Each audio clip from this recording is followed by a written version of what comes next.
Halo semua, apa kabar?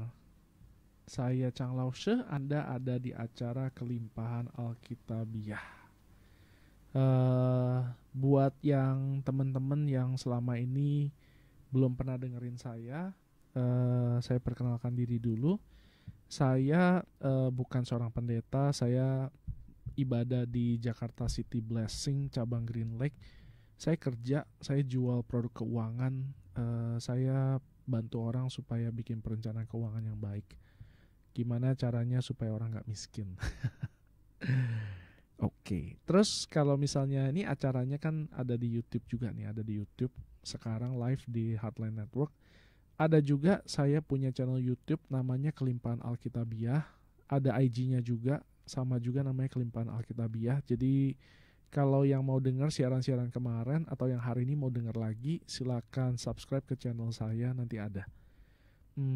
Hari ini topiknya adalah Tuhan tolong. Tuhan tolong. Eh jadi kalau biasa udah pada dengar saya punya siaran, udah tau lah saya ngomongin banyak soal uang. Saya tahu bahwa belakangan ini banyak orang kayaknya merasa terpuruk, terutama soal penghidupan. Terutama. Kalau sakit ya sebetulnya kan secara jumlah kayaknya nggak terlalu banyak ya, tapi kalau keuangan kayaknya banyak sekali yang kena efek. Puji Tuhan saya salah satu orang yang nggak kena efek dari pandemi ini. Tapi saya tahu bahwa di luar sana banyak sekali orang kena efek dari pandemi. Ada restoran-restoran yang terpaksa harus tutup lah, berkurang lah karena orang takut makan di tempat, macem-macem lah. Saya tahu. Terus kalau misalnya orang kerja gitu di tempat-tempat yang berhubungan sama entertainment kayak bioskop gitu atau apa gitu, mungkin nggak kerja lagi, atau di hotel gitu mungkin nggak kerja lagi. Jadi ya saya ngerti lah, saat ini banyak orang merasa kesulitan. Bahkan uh, saya dengar juga ada orang-orang yang anaknya yang lagi sekolah tiba-tiba bilang udah nggak sanggup lagi bayar uang sekolah. Ini sesuatu yang cukup menyedihkan gitu, sedih. Saya dengarnya sedih. Orang-orang lingkaran dekat saya pun ada yang mengeluh dengan kondisi kayak sekarang. Jadi hari ini saya sih nggak ngajarin apa-apa, saya nggak kasih wejangan-wejangan. Hari ini saya cuma mau lihat, saya cuma mau kita nih sama-sama lihat nih bahwa Tuhan nih bisa tolong orang nih. Tuhan bisa tolong orang. Yang pertama ini kita coba lihat, kita buka di Hakim-Hakim 6 ayat 5 sampai 6.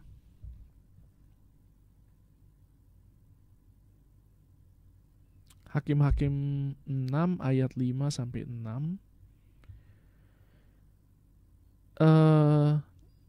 Sebab orang-orang itu datang maju dengan ternaknya dan kemahnya, dan datangnya itu berbanyak-banyak seperti belalang. Orang-orangnya dan unta-untanya tidak terhitung banyaknya. Sekalian datang ke negeri itu untuk memusnahkannya.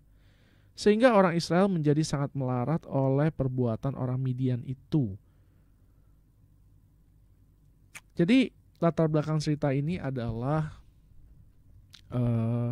waktu itu bangsa Israel itu mereka belum punya raja, mereka baru punya hakim.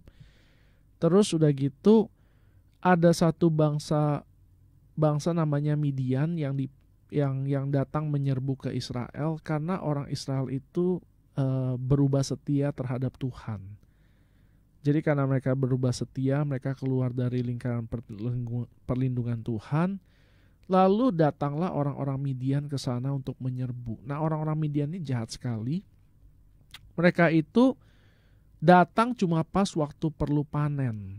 Jadi orang Israel itu kerja, mereka kumpulin hasil panen, mereka tanam pohon, ternakin domba, kambing dan sebagainya. Lalu pada waktu panen, orang-orang Midian ini datang dan mencuri semuanya. Sehingga orang Israel tuh sangat melarat.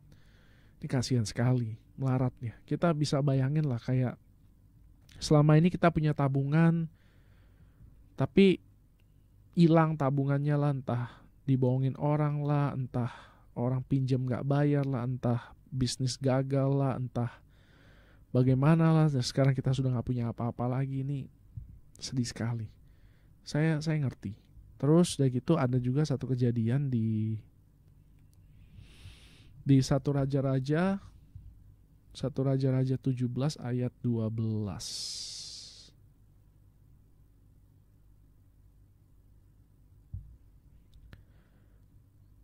Perempuan itu menjawab, "Demi Tuhan Allahmu yang hidup, sesungguhnya tidak ada roti padaku sedikit pun, kecuali segenggam tepung dalam tempayan dan sedikit minyak dalam buli-buli. Dan sekarang aku sedang mengumpulkan 2-3 potong kayu api, kemudian aku mau pulang dan mengolahnya bagiku dan bagi anakku, dan setelah kami memakannya maka kami akan mati." Ini juga satu keadaan yang sedih banget nih. Jadi latar belakang ceritanya adalah begini. Waktu itu Elia datang kepada Raja Ahab, lalu bilang nih, karena Raja Ahab waktu itu menikah dengan Ratu Isabel. Ratu Isabel itu adalah putri dari bangsa yang gak kenal Tuhan. Oleh karena itu si Ratu Isabel ini mempengaruhi Ahab supaya tidak lagi menyembah Allah Israel, tetapi menyembah dewa-dewa asing. Oleh karena itu Tuhan utus Elia buat kasih peringatan kepada Ahab. Nah, lalu Elia datang nih, terus dia bilang sama Raja Ahab, "Kamu ini, gara-gara kamu ini maka tidak akan ada hujan di Israel kecuali ketika saya sudah mengatakannya." Ini si Elia lagi ngomong nih. Si Ahab begitu dengar begitu, bukannya dia bertobat, dia malah marah sama Elia. Jadi bayangin ya kalau kita nih jadi raja gitu ya, orang tegur kita nih, "Oh kita berubah setia nih, gara-gara itu hujan jadi gak turun." Terus kita bukannya bertobat nih supaya rakyat bisa selamat, kita malah kirim orang mau bunuh si Elia ini nih. Nah itu yang dilakukan Ahab. Habis itu si Ahab lari ke satu rumah janda ini nih. Jadi dia pergi ke satu sungai namanya Sungai Kerit, lalu dia datang ke rumah janda ini. Terus udah gitu jandanya bilang begitu nih, "Saya gak bohong nih," dia bilang sama Elia, "saya gak bohong. Saya punya sedikit tepung, sedikit minyak, tapi ini yang terakhir, habis ini dimasak, saya makan, anak saya makan, udah habis itu kita bakal mati nih." Jadi sedih banget. Yang ketiga, di 2 Raja-Raja 4 ayat 1. 2 Raja-Raja 4 ayat 1. Salah seorang dari istri-istri para nabi mengadukannya kepada Elisa sambil berseru, "Hambamu suamiku sudah mati, dan engkau tahu ini, bahwa hambamu itu takut akan Tuhan. Tetapi sekarang penagih hutang sudah datang untuk mengambil kedua anakku menjadi budaknya." Nah ini latar belakang ceritanya adalah waktu itu Elia sudah diangkat ke surga, Elisa menjadi nabi utama Israel waktu itu. Lalu di bawahnya dia ini ada banyak nabi. Salah satu nabi itu meninggal dan ninggalin istrinya dan 2 orang anaknya. Ternyata penghidupan mereka sangat parah sehingga si janda ini dikejar-kejar untuk bayar hutang, kalau enggak anaknya mau diambil sebagai budak. Ini 3 contoh aja, 3 contoh kejadian yang rasanya nih sedih banget nih. Di dalam firman ini cerita-cerita sedih kayak begini nih banyak sekali, bukan cuma 1, 2, atau 3 yang saya kasih barusan contoh. Di dalam firman ini sebenarnya banyak sekali contoh kehidupan orang yang lagi bermasalah, banyak stres, banyak masalah, takut, mungkin saja bisa segera mati. Dan ini adalah sesuatu yang nyata. Kayak sekarang nih, karena gara-gara pandemi COVID ini yang kita nggak tahu kapan selesai, mudah-mudahan tahun ini, banyak sekali orang putus asa. Orang bingung mau bagaimana. Saya suka dapat WhatsApp, karena saya buka nomor telepon saya pribadi, kan orang tanya nih, "Ini bagaimana nih, saya nggak punya pekerjaan, mau bagaimana?" Ya ini semua nih hal-hal yang memang sedang terjadi, dan ini bukan sesuatu yang gampang, saya ngerti. Tapi segala sesuatu ada jawabannya. Di dalam Tuhan segala sesuatu ada jawabannya. Nanti kita bakal lihat. Jadi yang saya mau tekankan hari ini adalah bahwa masalah itu yang sekarang kita alami ini bukan masalah yang pertama. Bahkan di dalam Alkitab dikatakan waktu bangsa Israel itu pindah ke Mesir, di Mesir itu ada namanya kelaparan. Dan bukan cuma kelaparan di Mesir doang, tapi di seluruh dunia waktu itu, waktu zamannya Yusuf. Jadi waktu itu keadaannya parah sekali. Jadi kalau misalnya kita berpikir bahwa keadaan kita sekarang sudah parah sekali, waktu itu lebih parah lagi, jauh lebih parah. Tapi waktu itu bangsa Israel juga selamat. Waktu itu bangsa Israel dipelihara Tuhan. Artinya apa? Kita juga bisa mengharapkan hal yang sama. Kita bisa berharap Tuhan akan mengasihi kita dan bermurah hati kepada kita. Kita bisa lakukan itu. Saya mau cerita lagi satu dari Markus 4. Markus 4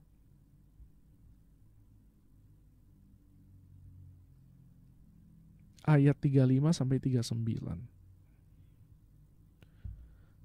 Pada waktu itu, pada hari itu, waktu hari sudah petang, Yesus berkata kepada mereka, ini petang nih ya, sore-sore nih. Marilah kita bertolak ke seberang. Jadi mereka ini mau pergi naik kapal ke seberang di Danau Galilea. Mereka meninggalkan orang banyak itu lalu bertolak dan membawa Yesus beserta dengan mereka dalam perahu di mana Yesus telah duduk, dan perahu-perahu lain juga menyertai dia. Lalu mengamuklah taufan yang sangat dahsyat, dan ombak menyembur masuk ke dalam perahu, sehingga perahu itu mulai penuh dengan air. Nah, kenapa perahu bisa tenggelam? Karena perahu itu dimasukin air. Perahu itu selama nggak ada air masuk ke dalam dia aman. Tapi ini lagi ada taufan, lagi ada topan. Nah topan ini nih dia bikin kapalnya goyang-goyang. Sangat menakutkan lah. Pada waktu itu Yesus sedang tidur di buritan di sebuah tilam. Maka murid-muridnya membangunkan dia dan berkata kepadanya, "Guru, engkau tidak peduli kalau kita binasa." Ia pun bangun, menghardik angin itu dan berkata kepada danau itu, "Diam, tenanglah." Lalu angin itu reda dan danau itu menjadi teduh sekali. Saya pengen kita saat ini nih mikir dulu nih ya, kejadiannya nih. Kita naik kapal, murid-murid waktu itu naik kapal. Tiba-tiba kita lihat ada topan, badai. Semuanya kelihatannya menakutkan. Hujan besar, terus anginnya kenceng, terus air-air dari danau pun mulai masuk ke kapal, dan sewaktu-waktu mereka kayaknya bakal mati. Tetapi dalam keadaan begitu panik, mereka minta tolong kepada Tuhan. Tuhan bangun. Lalu Tuhan hardik badainya. Kenapa Tuhan tidak memarahi murid-muridnya? Karena dalam hidup kita masalah itu perlu diselesaikan. Tuhan itu mengasihi manusia. Tuhan gak mau supaya manusia itu binasa. Jadi kalau hari ini nih, kalau ada yang lagi dengar siaran terus merasa bahwa kayaknya hidup saya sekarang lagi berat banget, mungkin sebentar lagi kita mungkin bisa binasa, jangan khawatir. Saya mau kasih tahu bahwa Tuhan itu sangat mengasihi Anda. Anda ini sangat penting di mata Tuhan. Jadi Anda gak usah khawatir. Keadaannya mungkin menakutkan. Keadaannya mungkin serem. Tapi Tuhan tetap mempedulikan kita. Kita ini takut karena kita nggak lihat kebenaran. Apa sih kebenarannya? Bahwa Tuhan itu mengasihi kita. Kalau kita mengerti bahwa Tuhan sangat mengasihi kita, kita nggak punya alasan buat takut. Tapi kalau misalnya kita fokusnya cuma sama masalah kita aja, kita pasti bakal takut. Apa sih yang sebetulnya kita harus lakukan kalau kita lagi banyak masalah? Datanglah pada Tuhan. Datang sama Tuhan tuh jangan gini nih. Tuhan, saya mau A, B, C, D, E, F, G. Datanglah pada Tuhan, lalu ngomong, Tuhan, ini ada masalah kayak begini. Saya harus bagaimana? Nah, seringkali orang Kristen itu nganggep Tuhan ini kayak mesin jackpot. Masukin koin, tarik tuasnya, keluar duit yang banyak. Nggak begitu cara kerjanya. Tuhan itu adalah suatu pribadi yang hidup, yang nyata. Sebelum kita mulai berdoa sama Tuhan, kita mesti benar-benar mikir dulu nih, benar-benar kita renungin dulu, apakah kita menganggap Tuhan itu sebagai pribadi yang nyata atau enggak? Atau sebetulnya Tuhan tuh dalam pikiran kita itu cuma semacam ide aja, cuma semacam konsep, enggak benar-benar nyata.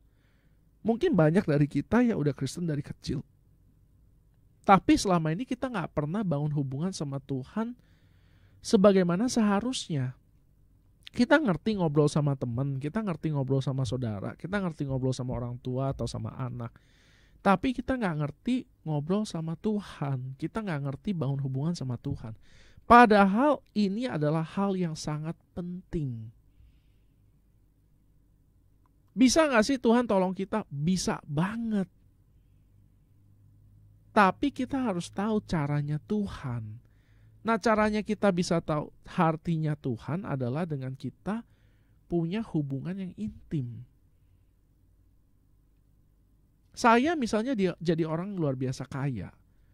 Tapi saya nggak mungkin saya ambil uang saya, lalu saya pergi ke jalan, lalu saya ketemu orang-orang miskin, orang-orang pengemis, satu-satu saya kasih duit. Bukan begitu caranya.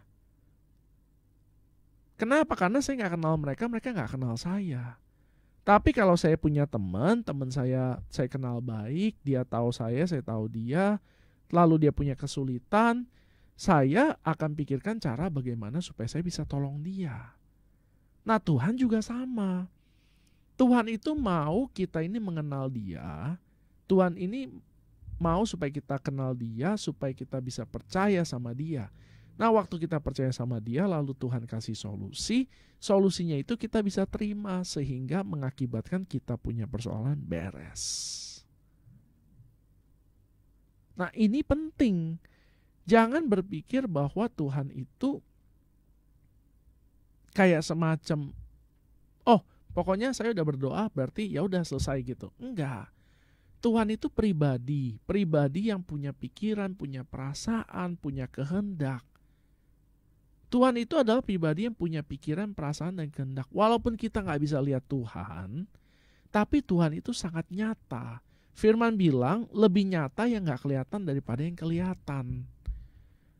Jadi sebelum kita berdoa dengan cara yang biasa kita lakukan gitu, Tuhan tolong ya A, B, C, D, E, mari kita datang kepada Tuhan, kita bangun hubungan dulu. Kita bangun hubungan dulu, ajak ngobrol, Tuhan, saya ini bla bla bla bla bla bla bla bla bla. Menurut Tuhan bagaimana ya? Atau Tuhan, saya merasa ya kayaknya saya takut nih. Tetangga saya kena COVID, saudara saya kena COVID, saya takut saya kena. Tuhan gimana dong? Atau kita bisa ngomong yang lain, Tuhan, saya udah 3 bulan nih belum kerja nih. Saya coba ngelamar belum ada hasil. Saya mesti gimana Tuhan? Nah, kita mulai bangun hubungan. Firman bilang ya di 1 Tesalonika 5 ayat 17. Tetaplah berdoa. Tetaplah berdoa itu terjemahannya kurang bagus. Bahasa aslinya itu adalah jangan berhenti berdoa. Jangan berhenti berdoa. Artinya apa? Kita tetap membangun hubungan sama Roh Kudus. tetap bangun hubungan sama Tuhan dalam segala hal. Kita ini libatkan dia. Kita ini nggak anggap Tuhan tuh kayak semacam cuman ide doang. Kita nih benar-benar bangun hubungan sama dia. Buat apa? Kalau kita nggak dekat sama Tuhan, Tuhan susah berkati kita. Tuhan susah kasih tahu nih jalan-jalannya dia. Padahal jalan-jalannya dia lebih baik daripada jalan-jalannya kita. Jadi mulailah kita punya mindset, punya pola pikir bahwa saya mau bangun hubungan sama Tuhan. Bukan cuma sekedar kita supaya diberkati, tapi supaya kita bisa kenal sama Tuhan. Di dalam Tuhan itu ada berkat yang luar biasa, yang kita bisa akses kalau kita punya hubungan sama dia. Kita mau break dulu deh. Saya kasih nomor telepon saya sendiri nih, 0819 3218 4218. Kalau ada yang mau tanya-tanya, ada yang mau kasih komen, silakan WhatsApp ke sana tuh. Sekali lagi 0819 3218 4. Oke. Nah, jadi bagaimana kita bisa ngelihat Tuhan itu nyata dan punya hubungan sama dia? Ini yang bisa menjadi kunci kita punya mukjizat nih, kita punya terobosan. Semua orang nih yang datang kepada Yesus itu sembuh. Semua orang yang datang kepada Yesus penyakit apapun sembuh. Kenapa bisa begitu? Karena mereka melihat Yesus ini sebagai sosok yang mereka bisa percaya untuk tolong mereka. Nah, banyak orang ini walaupun mereka berdoa, mereka nggak benar-benar percaya gitu bahwa ya Tuhan itu hidup dan Tuhan mau tolong mereka. Rata-rata orang sih kalau ditanya bisa nggak Tuhan tolong dia, percaya nggak kalau Tuhan bisa? Rata-rata orang akan jawab bisa, percaya. Tapi kalau ditanya apakah Tuhan itu benar-benar dia yakin bahwa Tuhan mau dan Tuhan memang nyata dan Tuhan bisa tolong dia apa enggak? Mungkin rata-rata orang bilang enggak. Kenapa? Karena ya Tuhan tuh nggak kelihatan. Beda sama zamannya Yesus di mana dia itu kita bisa raba, bisa lihat, bisa pegang, bisa dengar suaranya langsung. Sekarang ini ya kita doa nih, tapi kita seringkali kita nggak tahu nih Tuhan sebenarnya dengerin doa saya apa enggak. Atau ya itu tadi loh, kita anggap Tuhan tuh kayak jin atau kayak mesin jackpot, kita masukin koin, tarik tuas, cing, keluar duit yang banyak. Ini bukan cara kerja Tuhan. Jadi yang harus kita lakukan benar-benar di keadaan kita makin sulit, kita mesti makin cari Tuhan sungguh-sungguh. Makin ngerti isi hati Tuhan, makin dekat sama dia. Hanya satu patah kata aja dari Tuhan bisa ngubah semuanya. Bisa bikin terobosan yang luar biasa. Ada satu orang di dalam Injil dikatakan bahwa dia itu seorang komandan Romawi. Anak buahnya sakit. Lalu dia datang kepada Yesus, dia bilang, Tuhan, saya punya anak buah sakit. Lalu Yesus mau ikut dia ke rumahnya, terus dia bilang, Tuhan gak usah. Saya nih gak pantas buat terima Tuhan. Jadi dia ngerti nih, dia tahu dengan sejelas-jelasnya siapa Yesus itu. Yesus itu adalah seseorang yang luar biasa banget. Jadi dia seorang komandan Romawi pun, dia rasa dia gak pantas gitu buat Yesus datang ke rumahnya. Tapi dia bilang gini sama Yesus, Tuhan cukup ngomong satu patah kata aja. Jadi dia ngerti nih, Yesus nih siapa. Karena dia percaya dengan satu patah kata Yesus aja, anak buahnya bisa sembuh. Dia bilang, Tuhan ngomong satu patah kata aja, anak buah saya akan sembuh. Nah, kita tahu kelanjutan ceritanya. Kalau kita tahu, Yesus bilang begini, saya gak pernah lihat ada iman orang yang lebih besar daripada orang ini di antara orang Israel. Ini prajurit Romawi itu bukan orang Israel. Dia orang Roma. Bayangkan kenapa orang Roma bisa lebih kenal sama Tuhan daripada orang Israel. Mungkin kita sebagai orang Kristen pun kita nggak terlalu kenal sama Bapa kita. Kita nggak terlalu tahu isi hatinya. Selama ini mungkin kita Kristen lama, kita banyak berdoa, setiap kali mau makan kita berdoa, hari Minggu kita ke gereja, tapi kita nggak benar-benar menyadari Allah itu sebagai pribadi yang hidup, yang mengasihi kita, yang punya kemampuan buat tolong kita. Ini masalah. Tuhan itu, yang Tuhan paling pengen adalah membangun hubungan sama anaknya. Kalau kita baca di dalam Kejadian ya, begitu Tuhan itu ciptakan Adam dan Hawa, apa yang Tuhan lakukan adalah setiap hari yang sejuk mereka berjalan-jalan bersama-sama. Tuhan cari mereka untuk berjalan bersama-sama. Jadi hidup ini gak semestinya kita kerjakan sendiri, gak semestinya kita hidupi sendiri. Hidup ini adalah sesuatu yang harusnya kita jalani bersama-sama dengan Allah. Apalagi sekarang Allah sudah tinggal di dalam kita. Tapi keberadaan Allah di dalam kita itu jangan disepelekan, jangan dikecilkan, atau jangan dilupakan. Allah itu benar-benar nyata, tinggal di dalam kita.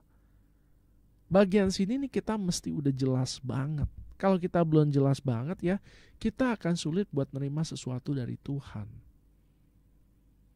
Apa bedanya sih kita berdoa kepada Tuhan atau orang lain, agama lain doa kepada Allah mereka yang gak nyata atau ke patung-patung? Apa bedanya? Kalau kita punya Allah, kita juga gak anggap hidup. Padahal Allah sangat hidup. Allah sangat hidup, sangat berkuasa, sangat nyata. Kita malam hari ini kita benar-benar perlu pikirin nih. Sebenarnya kita benar-benar percaya bahwa Allah itu ada apa enggak sih? Yang ini nih kita perlu putuskan segera. Apa yang sebetulnya kita percayai. Setelah itu, yang harus kita lakukan adalah berikutnya kita mencoba mengenal Dia. Kenali bahwa Dia mengasihi kita, Dia peduli sama kita, dan Dia punya kemampuan buat tolong kita. Ini sangat penting. Sangat penting. Dan banyak orang nggak lakukan ini.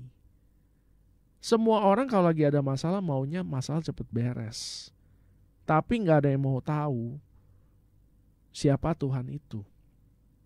Suatu kali ada kejadian lucu aja sih. Ada orang pekerja konstruksi itu dia bangun bangunan tingkat.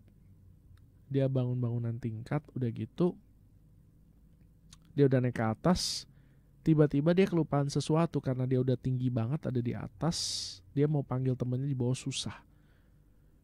Nah, apa yang dia lakukan adalah dia coba panggil temennya itu pakai makan siangnya dia. Yang pertama dia lakukan adalah dia buka kantong, dia punya kotak makan siang, terus dia lemparlah roti. Dia lempar roti, terus temennya di bawah lihat ada roti jatuh. Dia ambil, dia makan. Dia gak nengok ke atas. Udah gitu dia lihat rotinya habis dimakan, ya udah dia kasih lagi yang lain lah, dia kasih sosis. Dia lempar sosis ke bawah, temennya lihat ada sosis nih, gak lihat lagi ke atas, dia makan habis. Gak lihat ke atas. Terus udah gitu orangnya pikir, aduh bagaimana ini? Oh ya, saya masih ada satu pisang nih, dia lempar lagi pisang. Terus orangnya lihat lagi ada pisang jatuh dari atas, yaudah dia makan lagi, habis. Temennya kesel gitu, aduh nih orang dilempar makanan gak ada yang lihat ke atas. Ya udahlah, dia lempar baut. Begitu dia lempar baut, temennya lihat baut jatuh, langsung lihat ke atas, langsung teriak, "Oi, kenapa gua dilempar baut?" Nah, kita seringkali kayak begini nih. Semua kebaikan dari Tuhan kita gak sadar datang dari mana. Tapi waktu masalah lagi datang, kita baru ingat mau cari Tuhan. Padahal Tuhan itu pribadi. Nah, Tuhan itu pribadi, jadi kita harus perlakukan Tuhan tuh kayak pribadi. Perlakukan Tuhan kayak pribadi. Apalagi pribadi yang ikut terus kita. Karena kan dia tinggal di dalam tubuh kita nih. Jadi pribadi yang ikut kita terus tuh. Penting buat kita menyadari bahwa Tuhan itu terus-menerus bersama-sama kita. Terus-menerus. Nah, habis itu apa sih? Setelah kita menyadari keberadaan Tuhan, kita bangun hubungan sama Dia.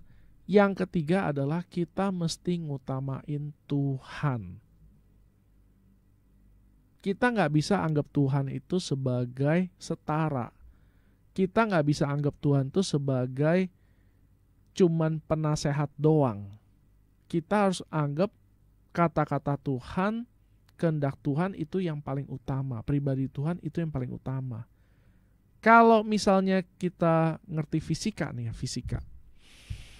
Fisika itu ya, listrik itu cara kerjanya adalah dia ngalir dari yang tegangan tinggi ke tegangan rendah. Kenapa di rumah kita itu ya barang-barang listrik bisa nyala? Karena ada perbedaan tegangan. Jadi dari dia punya pembangkit listrik sampai ke rumah kita itu, pembangkit listrik itu misalnya dia ada 20.000 volt. Di rumah kita itu ada 0 volt. Jadi dia datang karena di tempat kita kosong. Nah, karena kita pakai kan buat listrik apa segala macam, jadi kosong terus tuh. Sedangkan mereka produksi terus. Jadi listrik itu selalu datang. Ada perbedaan tegangan. Nah, kalau kita menganggap Tuhan itu satu level sama kita, dalam arti kita perlakukan dia kayak manusia aja gitu. Kita nggak harus dengerin kata-katanya. Tidak ada perbedaan tegangan, sehingga berkat dari Tuhan itu nggak nyampe ke kita. Kalau kita anggap kita sama Tuhan itu sama tingginya nih ya, kalau air itu kan dari atas turun ke bawah nih. Tapi kalau sama tinggi ya dia nggak bisa kemana-mana. Kita harus perlakukan Tuhan itu sebagai pribadi yang ada di atas. Kita perlakukan Tuhan sebagai pribadi yang ada di atas, supaya berkat itu bisa turun kepada kita. Nah, ini yang gak disadari sama orang-orang. Jadi 3 syarat nih supaya kita ngalamin sesuatu dari Tuhan adalah kita menyadari kehendak Dia. Kita menyadari keberadaan Dia, kenyataannya Tuhan. Kedua, kita bangun hubungan pribadi sama Dia. Dan ketiga itu kita mengutamakan Dia di atas segala sesuatu. Kalau kita lakukan 3 hal ini, maka mukjizat pasti akan segera datang. Kalau kita baca di firman ya, semua orang yang datang kepada Yesus kan disembuhkan. Kenapa? Karena mereka memandang bahwa orang ini lebih tinggi daripada mereka. Kenapa mereka bisa melihat begitu? Karena waktu itu mereka melihat Yesus itu dianggapnya sebagai nabi. Nabi itu dianggap sebagai manusia yang lebih tinggi derajatnya daripada manusia biasa. Nah, oleh karena itu mereka punya respect itu tuh. Mereka punya respect itu, makanya mereka bisa memperoleh sesuatu dari Yesus. Tapi ada satu orang nih yang buta. Itu ditanya sama Yesus, kamu mau apa enggak? Jadi bukan dia datangin Yesus, Yesus tanya ke dia, kamu mau apa enggak? Karena mungkin dia gak terlalu kenal Yesus, ketika dia terima mukjizat, didoain matanya itu gak langsung segera sembuh. Bukan didoain, lebih tepatnya diludahin. Gak langsung sembuh matanya. Begitu selesai, ditanya, oh saya lihat manusia kayak pohon. Lalu setelah 2 kali baru akhirnya sembuh. Nah, ketinggian hati kita, keangkuhan kita mencegah kita itu menerima sesuatu dari Tuhan. Jadi kita harus ngerti nih bahwa Tuhan itu cari orang-orang yang bisa diajak kerja sama. Tuhan itu cari orang-orang yang bisa diajak kerja sama. Apa itu maksudnya kerja sama? Artinya mau nurut sama Dia. Mau nurut sama Dia. Apakah ini melukai harga diri kita? Enggak dong, Tuhan ya Tuhan lah. Tuhan ya Tuhan. Kalau sama bos aja kita mau dengerin kok. Sama majikan kita mau dengerin. Sama orang yang gaji kita mau dengerin. Masa sama Tuhan yang ciptain kita gak mau dengerin? Nah, saya mau sharing nih dari Matius 6 ayat 25 sampai 33. Matius 6 ayat 25 sampai 33.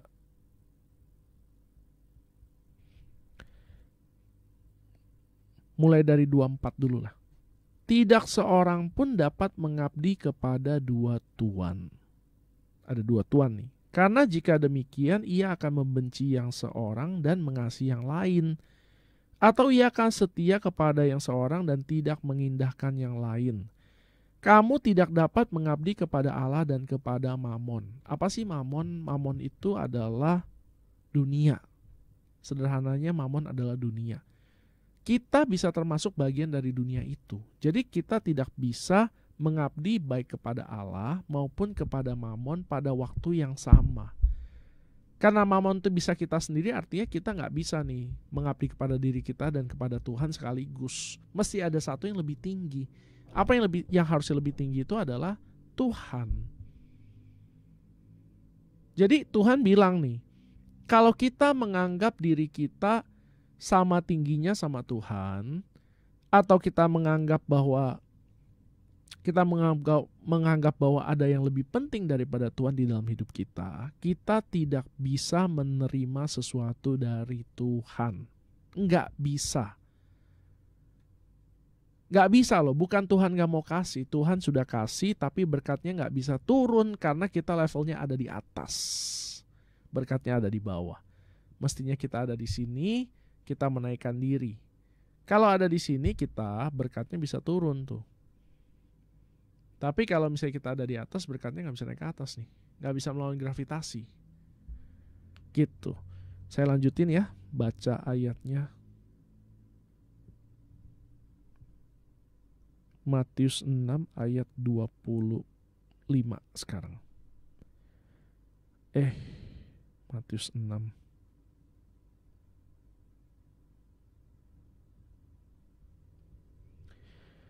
Karena itu aku berkata kepadamu, janganlah khawatir akan hidupmu dan akan apa yang hendak kamu makan atau minum. Dan janganlah khawatir akan pula tubuhmu, akan apa yang hendak kamu pakai. Bukankah hidup itu lebih penting daripada makanan dan tubuh itu lebih penting daripada pakaian? Nah, kalau kita tempatkan Tuhan itu di tempat yang semestinya, yaitu ada di atas, artinya apa yang Tuhan ngomong itu adalah perintah. Kalau kita tempatkan Tuhan itu sebagai raja, kita tempatkan dia sebagai Tuhan, artinya apa yang dia ngomong ke kita itu adalah perintah, bukan anjuran. Artinya kita harus lakukan. Kenapa ya? Supaya berkatnya bisa turun kepada kita. Kalau Tuhan bilang sama kita nih, lu jangan khawatir. Sikap kita adalah oke, saya gak akan khawatir karena Tuhan saya sudah ngomong begitu, karena Raja saya udah ngomong begitu, karena Tuhan saya udah ngomong begitu. Ini adalah sikap yang benar. Jadi Tuhan bilang nih, di ayat 24 ini kan begini nih, kamu gak bisa punya dua tuan. Gak bisa kamu atau dunia sama Allah sejajar, nggak bisa, mesti salah satu ada di atas. Jadi kalau kamu sudah pilih Tuhan itu sebagai kamu punya Tuhan, ini adalah perintahnya Tuhan. Jangan khawatir akan hidupmu, apa yang kamu mau makan atau minum atau pakai. Jangan khawatir. Habis itu dijelaskan nih, ini cara kerjanya berkat Tuhan. Kamu lihat deh, pandanglah burung-burung di langit yang tidak menabur dan tidak menuai dan tidak mengumpulkan bekal dalam lumbung, namun diberi makan oleh Bapamu yang di surga. Bukankah kamu jauh melebihi burung-burung itu? Nah, kalau kita sama kayak burung-burung itu menganggap bahwa Tuhan itu yang utama, kata-kata Tuhan yang paling penting, lihat aja burung-burung itu gak nabur, gak nuai, gak ngumpulin bekal dalam lumbung, tapi Bapa di surga akan kasih makan. Jadi caranya kita bisa dapat makan dari Tuhan adalah dengan kita dengerin dan melakukan apa yang Tuhan ngomong. Ini adalah caranya Tuhan bisa kasih makan. Bingung gak? Caranya Tuhan bisa kasih makan adalah Kalau kita sepenuh hati menganggap dia punya perkataan itu penting dan kita lakukan. Kenapa? Waktu kita lakukan itulah berkat Tuhan itu tercurah. Kenapa? Tuhan tuh mengasihi kita banget. Yang dia mau adalah kesejahteraan kita. Yang dia mau adalah ketenangan kita. Yang dia mau adalah segala sesuatu yang baik terjadi dalam hidup kita. Jadi buat apa Tuhan turunkan semua perintah itu? Supaya kita diberkati. Supaya kita berhasil. Supaya kita menjadi orang yang lebih baik. Itu. Nah, lanjut lagi di ayat 27 dibilang begini nih. Siapakah di antara kamu yang karena kekhawatirannya dapat menambahkan sehasta saja pada jalan hidupnya? Artinya apa? Kalau kita persisten, kalau kita tetap menganggap bahwa kita sama Tuhan itu sama aja, artinya kita bergantung sama kekuatan kita sendiri, kita akan menjadi khawatir. Nah, khawatir itu gak bikin umur orang makin panjang. Gak bikin orang makin hebat, gak bikin orang makin berhasil. Khawatir itu gak bikin semua itu. Gak menghasilkan itu semua. Satu-satunya hal yang bisa dibikin oleh khawatir, yang dihasilkan dari khawatir adalah khawatir. Ya itu aja, khawatir ya khawatir. Lalu di ayat 28 dilanjutkan lagi nih. Dan mengapa kamu khawatir akan pakaian? Perhatikanlah bunga bakung di ladang, yang tumbuh tanpa bekerja dan tanpa memintal. Namun aku berkata kepadamu, Salomo dalam segala kemegahannya tidak berpakaian seindah salah satu dari bunga itu. Ini sama nih sama yang burung-burung tadi. Bunga ini nurut nih sama Tuhan nih, jadi didandanin dengan baik. Burung-burung ini nurut sama Tuhan, makanya dikasih makan. Jadi demikian Allah mendandani rumput di ladang yang hari ini ada dan besok dibuang ke dalam api. Artinya adalah buat Tuhan ini gak terlalu berharga. Tidakkah Tuhan akan terlebih mendandani kamu, hai orang yang kurang percaya? Sebab itu, balik lagi nih, Yesus bilang, kamu jangan khawatir. Ini perintah Tuhan, jangan kamu khawatir dan berkata apa yang akan kami makan, apa yang kami akan minum, apa yang akan kami pakai. Semua itu cari bangsa-bangsa yang gak kenal Tuhan. Tetapi Bapa di surga tahu bahwa kamu memerlukan semuanya itu. Nah, ini ayat kuncinya nih. Tetapi carilah dahulu kerajaan Allah dan kebenarannya, maka semua itu akan ditambahkan kepadamu. Artinya apa? Tempatkanlah Tuhan di atas kita, di atas dia di mana semestinya. Dengarkanlah perkataannya, kerjakanlah itu, maka kita akan dipelihara. Bukan kehendak Tuhan supaya hidup kita susah, bukan kehendak Tuhan supaya kita ngalamin pandemi, bukan kehendak Tuhan supaya kita punya tabungan habis, bukan kehendak Tuhan supaya kita stres. Tetapi ini semua akan terjadi kalau kita tidak menempatkan Tuhan di tempat yang utama. Ketika kita menempatkan Tuhan di tempat yang utama, kita akan melihat Dia punya firman akan membebaskan kita. Jadi malam hari ini saya mau kasih tahu bahwa Tuhan ini sangat mengasihi kita, sangat mau menolong kita. Dan bukan cuma itu, Dia juga sangat mampu. Nah, di awal-awal saya kan sebut nih ada 3 kasus nih. Kasus yang pertama itu yang di Hakim-Hakim 6 itu. Apa yang terjadi adalah waktu mereka dirampok oleh orang-orang Midian, mereka berseru kepada Tuhan, lalu Tuhan mendatangkan satu orang hakim namanya Gideon. Lalu di 1 Raja-Raja yang 17 ayat 12 itu, yang si janda itu yang dia pikir habis dia selesai bikin roti, dia makan, anaknya makan, terus mereka mati. Elia bilang, kamu gak akan mati, yang penting rotinya kamu kasih dulu ke aku buat aku makan.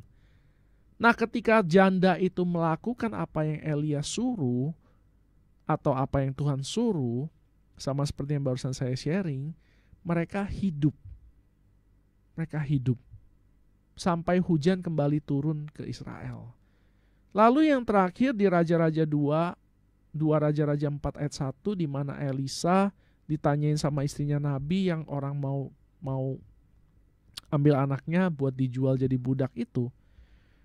Elisa suruh janda ini kumpulin semua buli-buli. Semua buli-buli, lalu sedikit minyak yang ada sama si janda ini suruh dituang, Elisa yang tuang ke semua kontainer, ke semua mangkok, ke semua ember, sehingga semuanya penuh terisi. Dan ketika itu sudah selesai, si Elisanya tanya, masih ada lagi nggak tempat yang nganggur? Si janda bilang sudah nggak ada. Oke, kalau begitu sekarang minyaknya kamu jual, duitnya buat tebus utang, sisanya kamu pakai buat hidup. 3 kasus ini semuanya sama, mereka dengerin Tuhan, lalu mereka berhasil lepas dari masalah. Tuhan itu mau supaya hidup kita lepas dari masalah. Cara melakukannya hanyalah itu. Pertama, lihatlah Tuhan sebagai pribadi yang nyata. Kedua, bangunlah hubungan sama Tuhan secara pribadi. Dan yang ketiga, lakukanlah apa yang Tuhan suruh.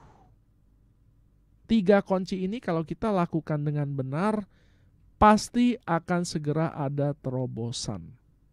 Itu aja dari saya, semoga diberkati. Amin. Sekarang saya mau kasih pengumuman. Yang pertama adalah acara ini adalah acara yang disponsorin sama orang. Jadi orang bayar nih supaya saya bisa siaran nih. Kalau ada yang tertarik buat memberi, buat mendukung acara ini, boleh kontak saya. Nomor saya 081932184218. Kalau ada yang punya pertanyaan apapun mengenai firman, mengenai siaran ini, atau hal-hal yang berhubungan sama keuangan, silakan kontak saya di nomor yang sama. Yang kedua, pengumuman kedua adalah saya ini seorang perencana keuangan. Kalau misalnya di antara pendengar ada yang mau cari penghasilan tambahan atau mau mencari pekerjaan, silakan kontak saya. Ada syaratnya, tapi syaratnya adalah mesti punya iPad nih kayak yang sekarang saya pegang nih, minimal generasi 6. Karena buat jualan produk keuangan ini kita butuh iPad. Gak ada biaya pendaftaran. Ini bisa langsung jualan. Yang penting punya iPad. Asal mau serius, saya akan bantu sampai berhasil. Yang ketiga yang saya mau kasih pengumuman adalah setiap hari Jumat malam saya ada Zoom. Saya Zoom, tapi topiknya bukan keuangan, topiknya bebas. Kalau ada yang mau ikutan, tolong WhatsApp aja ke saya, nomornya yang tadi WhatsApp ke saya, nanti saya taruh di grup WhatsApp, nanti kita bisa Zoom sama-sama setiap hari Jumat malam. Yang keempat, pengumuman yang keempat adalah saya punya buku rohani. Saya bikin bukunya kecil doang, bentuknya PDF. Jadi kalau ada yang mau nanti WhatsApp saya, ntar saya WA-in. Saya kirim pakai WhatsApp.